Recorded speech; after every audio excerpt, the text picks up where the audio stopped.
On a cold morning in 1943, a large man stepped out onto the balcony of his villa, still wearing his pajamas, holding a sniper rifle, and began scanning the camp below him like he was looking for something to do before breakfast. And within minutes, a prisoner was dead on the ground, shot through the head for no reason other than the fact that Amon Göth felt like it that morning. And this was not an exceptional day for him. This was just Tuesday. There is something uniquely disturbing about Amon Göth that separates him even from the long list of monsters that the Third Reich produced, because most of the killers in that system operated behind bureaucracy, behind orders, behind the comfortable distance of paperwork and logistics. But Göth was different in a way that is almost impossible to process, because he killed for pleasure, personally, with his own hands, looking his victims in the eyes, and he did it so often and so casually that the prisoners in Plaszow camp developed a specific survival behavior where they would try never to be visible from his balcony, never to be caught walking alone, never to be the one that caught his eye on any given morning, because being noticed by Amon Göth meant there was a reasonable chance you were about to die for absolutely no reason at all. To understand how a man like this came to exist, you have to go back to Vienna in 1908, where Amon Leopold Göth was born into a relatively comfortable middle-class family. His father ran a publishing business. There was nothing in his early childhood that screams future war criminal, nothing that obviously explains what he would become. But by his teenage years, he was already drifting toward radical nationalist politics, already absorbing the ideology that would give his worst impulses a uniform and a rank and a gun. And when the Nazi Party began spreading into Austria, he was exactly the kind of young man they were looking for: angry, ambitious, convinced of his own superiority, and completely willing to embrace a worldview that told him certain people were subhuman, and therefore anything done to them was acceptable. He joined the Austrian Nazi Party in 1930 when he was just 22 years old,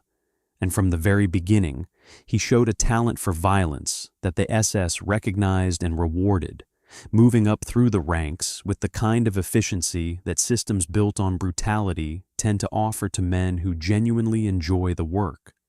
And by the time the war was in full swing and the machinery of the Holocaust was operating at industrial scale,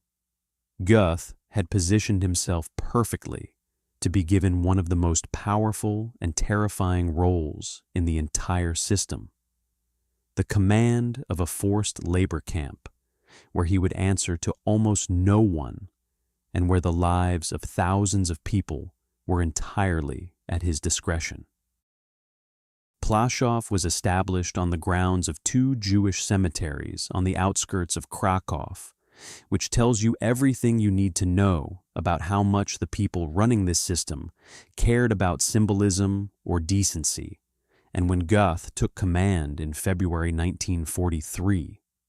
the camp held a few thousand prisoners, but under his management, it expanded rapidly into a place that housed tens of thousands of people living in conditions that were designed not just to exploit them, but to break them completely, because Göth understood intuitively that terror was a management tool, that if people were kept in a constant state of fear and unpredictability, they could not organize, could not resist, could only focus on surviving the next hour. The morning shootings from the balcony became the most famous symbol of his command, and survivors described them in testimony after the war with a kind of stunned disbelief that never fully faded even decades later, because the sheer randomness of it was what made it so psychologically devastating. It was not that he shot people who had done something wrong or violated a rule. It was that he shot people who happened to be in his line of sight while he was in a certain mood, and sometimes he missed on purpose just to watch the person run. and sometimes he sent his dogs after prisoners for the same reason. Two large dogs named Rolf and Ralph that he had trained to tear people apart on command, and the combination of the rifle on the balcony and the dogs in the yard created an atmosphere where every single person in that camp woke up every single morning, knowing that today might be the day they simply ran out of luck. His personal kill count is impossible to verify with precision, but the estimates from testimony and records suggest he personally murdered somewhere between 500 and 2,000 people during his time at Plaszow, not counting the mass executions he ordered and oversaw, not counting the liquidations of the ghettos he participated in, not counting the deportations to the death camps that processed people out of Plaszow on a regular basis. And what makes that number so staggering is that these were direct personal killings. His hands, his gun, his dogs, his decision in that specific moment to end a specific life because something about that person annoyed him, or simply because the urge was there and nothing was stopping him. The liquidation of the Krakow ghetto in March 1943 was one of the defining moments of his career and one of the most horrific single operations he was involved in, because the ghetto had held tens of thousands of Jewish residents who had already been stripped of their property, their rights, their freedom, reduced to living in a walled section of the city with barely enough food to survive. And when the order came to liquidate it, Göth led the operation personally with a kind of enthusiasm that even some of his SS colleagues found excessive, moving through the ghetto streets, shooting people who could not move fast enough, shooting people who hid, shooting children in front of their parents and parents in front of their children. And the survivors who witnessed him that day described a man who was not carrying out an order reluctantly, but was genuinely enjoying himself, moving through the chaos with energy and focus like a man finally doing exactly what he was meant to do. This is where Oskar Schindler enters the story, because Schindler was operating his factory near Plaszow and had developed a working relationship with Göth that tells you a great deal about how the system functioned, because Schindler was not a saint at this point in the story. He was a war profiteer who used Jewish labor because it was cheap and available. But he was also a man who was watching what Göth was doing up close and reacting to it with a growing horror that eventually pushed him toward the actions that would save over 1,000 lives. And the contrast between the two men is almost too neat to be real, except that it actually happened. The factory owner, who started as a profiteer and ended as a rescuer, standing in the shadow of the camp commander, who started as a bureaucrat and ended as a serial killer in uniform. Göth's personal life at Plaszow was lived with a grotesque lavishness that makes the whole thing even harder to process, because while the prisoners in the camp were starving and dying, he was living in a well-furnished villa with stolen goods, fine food, alcohol, a mistress named Ruth Irene Calder, who stayed with him in the villa and who later in life struggled to fully confront what she had been witness to. And he had a Jewish prisoner named Helen Hirsch, working as his housemaid, who he beat regularly, and whose survival became one of the central threads in the Schindler story, because Schindler literally gambled for her life in a card game with Göth, and won, which is the kind of detail that sounds invented but is documented and confirmed, and says everything about the casual power these men held over human lives. What the psychological profiles and testimonies reveal about Göth is that he was not mentally detached from reality in the way that some killers are described. He was not dissociated or robotic. He was fully present and fully aware of what he was doing, and he chose to keep doing it, which is actually more disturbing than if he had been some kind of broken machine, because the broken machine defense at least offers an explanation. But Göth had full agency, full awareness, and he used that awareness to be creative about cruelty, to invent new ways to humiliate and harm and kill. And the prisoners who survived him described not just his violence, but his intelligence, the way he could read a situation, the way he always seemed to know when someone was hoping he wouldn't notice them,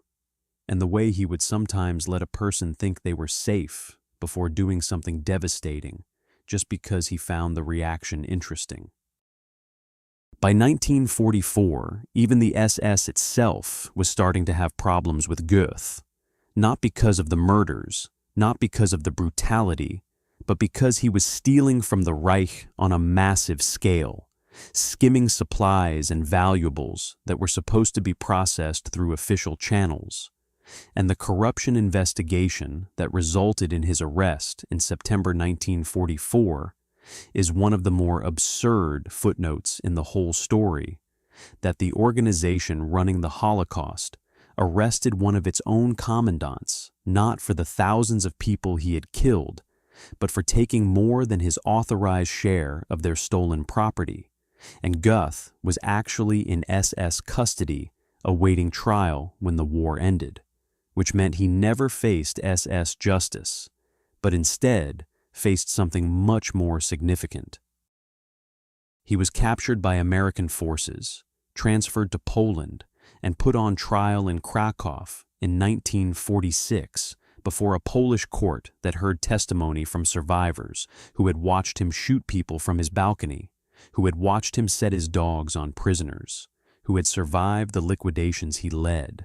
And the trial record is a document that is extraordinarily difficult to read because the testimony is so specific, so detailed, so full of individual moments and individual names. And Göth sat through all of it with a composure that survivors found deeply unsettling, occasionally claiming he had been following orders, occasionally trying to minimize specific incidents. But the evidence was overwhelming and the verdict was inevitable. And on September 13th, 1946, Amon Göth was hanged in Krakow, very close to the site of the camp he had commanded. And it took 3 attempts before he actually died, which, depending on your perspective, was either a technical failure or something else entirely. What stays with you after going deep into the history of Amon Göth is not just the scale of what he did, but the texture of it, the personal, intimate cruelty of a man who could have sat behind a desk and processed paperwork like so many others did, but instead chose every single day to walk outside and make his violence visible and direct and personal. And the question that historians and psychologists have been trying to answer ever since is whether he was a product of a system that created him or a type of person who found a system that gave him permission. And the honest answer is probably both, that the ideology provided the framework and the justification, but the appetite was already there. And what the Third Reich did was simply remove every obstacle between that appetite and its satisfaction, and give it a uniform and a rank and 10,000 people who had no choice but to be within his reach every single day until someone finally stopped him.